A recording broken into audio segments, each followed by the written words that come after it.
Corona महासंकट के बीच धरती पर एक और संकट का वैज्ञानिकों ने खुलासा किया है। उनका कहना है कि धरती का चुंबकीय क्षेत्र धीरे धीरे कमजोर पड़ रहा है। धरती पर जीवन के लिए इस चुंबकीय क्षेत्र का होना बेहद जरूरी है, क्योंकि इसकी वजह से ही धरती अंतरिक्ष से होने वाले रेडिएशन और सूर्य से निकलने वाले चार्ज पार्टिकल से बच पाती है। लेकिन अब यही चुंबकीय क्षेत्र कमजोर पड़ने लगा है। इससे सैटेलाइट्स और अंतरिक्ष यानों के लिए खतरा पैदा हो गया है।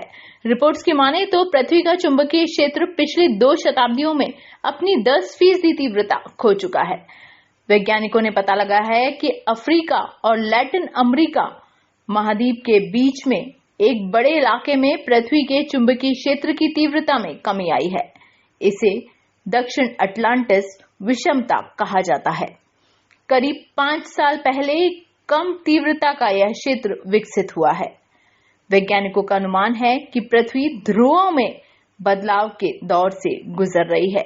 इसके तहत उत्तरी ध्रुव और दक्षिणी ध्रुव एक दूसरे का स्थान लेते हैं। ऐसा अंतिम बार 7,80,000 साल पहले हुआ था। दक्षिण अटलांटिक विषमता की वजह से उपग्रहों और इस इलाके से गुजरने वाले अंतरिक्ष यानों के लिए गंभीर संकट पैदा हो गया है। अंतरिक्ष में चक्कर लगा रहे उपग्रहों और अंतरिक्ष यानों को तकनीकी गड़बड़ियों का शिकार होना पड़ रहा है।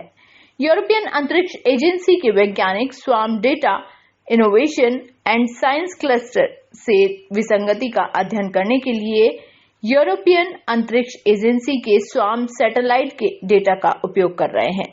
ये स्वार्म सैटेलाइट पृथ्वी के चुंबकीय क्षेत्र को बनाने वाले विभिन्न चुंबकीय संकेतों को पहचान और माप सकते हैं।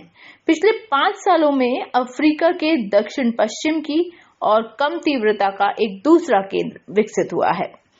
शोधकर्ताओं का मानना है कि इसका मतलब यह हो सकता है कि विसंगति 2 अलग अलग कोशिकाओं में विभाजित हो सकती है। दक्षिण अटलांटिक विसंगति पिछले 1 दशक से दिखाई दे रही है, लेकिन पिछले कुछ वर्षों में बड़ी तेजी के साथ विकसित हुई है। जर्मन रिसर्च सेंटर फॉर जियोसाइंसेस के डॉक्टर जुर्गन मत्सगा ने कहा कि हम बहुत भाग्यशाली हैं कि दक्षिण अटलांटिक विसंगति के विकास की जांच के लिए ऑर्बिट में स्वार्म सैटेलाइट है। इन परिवर्तनों के साथ पृथ्वी के कोर में होने वाली प्रक्रियाओं को समझना ही सबसे बड़ी चुनौती है। इसके पीछे जिस कारण का अनुमान सबसे ज्यादा लगाया जा रहा है वो ये हो सकता है कि पृथ्वी के ध्रुवों के पलटने का समय नजदीक आ रहा है। ध्रुव उत्क्रमण तब होता है जब उत्तर और दक्षिण चुंबकीय ध्रुव हट जाते हैं। हालांकि ये फ्लिप तुरंत या अचानक नहीं होते, इन्हें होने में सदियों का समय लगता है। इस दौरान ग्रह के चारों ओर कई उत्तर और दक्षिणी चुंबकीय ध्रुव होंगे। ऐसा पहली बार नहीं है कि पृथ्वी पर ध्रुवीय उत्क्रमण होने वाला हो। वैज्ञानिकों के अनुसार यह घटना हमारे ग्रह के इतिहास में पहले भी हुई है। ये बदलाव हर 2,50,000 साल में होता है।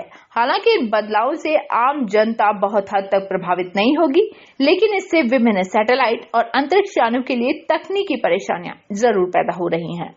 चुंबकीय क्षेत्र कमजोर हो रहा है और ब्रह्मांड से आवेशित कण यानी चार्ज पार्टिकल ओजोन परत को भेदकर पृथ्वी पर आ जाएंगे, और ये वो ऊंचाई है जहां सैटेलाइट परिक्रमा करते रहते हैं। पृथ्वी का चुंबकीय क्षेत्र जीवन के लिए एक रक्षा कवच की तरह है।